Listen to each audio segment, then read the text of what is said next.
It was funny. I was sitting with Nate at CES this year, and I was talking to him about Oculus' viability in a market against the big guys in console, Microsoft, Sony, Nintendo. And did you guys need a partner to help you out with this? Clearly you have a partner now, and they're bigger than all those companies except for Microsoft, I guess. But they're huge, and that doesn't seem to be an issue anymore. So when it comes to third-party development, are you guys going to reach out to the same guys that Sony and Microsoft do, or are you waiting for them to come knock on your door, like the Activisions of the world?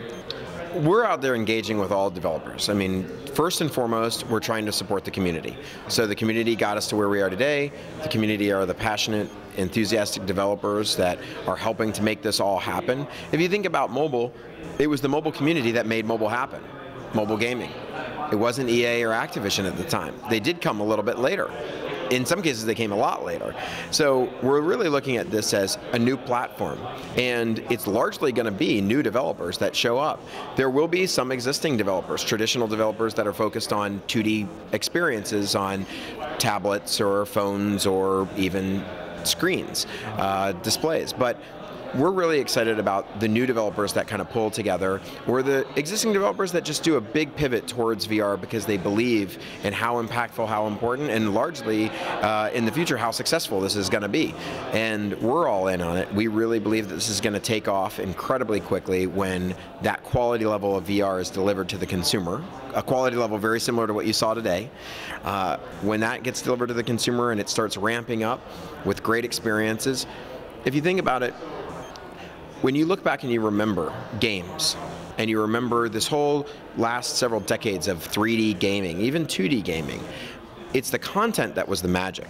It wasn't the platform. You remember the Mario or the Zelda, or you remember, the Doom or the Quake, but you don't remember the Nintendo cartridge that you had to blow and stuff in and slam down a few times. I mean, that wasn't necessarily your happiest memory, the physical box on the, in front of the TV. It was the game experience that you got lost in, that you loved and enjoyed.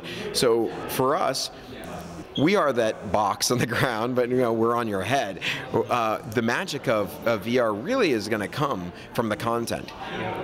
I hope we do some magical content experiences at some point in the future. We're doing our job by trying to make the hardware support magical experiences. But the things that people remember the most, a decade, 2 decades from now, around VR, are going to be the content made by third-party developers. It's up to the community, and it's an incredibly exciting place to be, to make these magical experiences that everybody remembers for the rest of eternity. We're going to be remembered in some ways as that clunky original ski goggle headset that you had to wear, which is okay, because we're going to deliver and enable all these magical experiences. Yeah, and I was actually joking with someone yesterday at the event, that one of the, did you see those guys sitting on the floor with their laptops with their DK2s? Mm-hmm. I was joking. I was like, the next billionaire is sitting on the floor right there. Big time. I mean, content, again, is what sells hardware, and content is what people remember forever. And so there's a huge opportunity for developers today, whether they're at existing 3D, 2D game companies, or they're new developers coming together, forming for the first time, to go out there and pioneer in VR and create these memories that last forever. Create the hits, the killer app that we all look back and say, wow, I remember when VR got started. I remember that one game.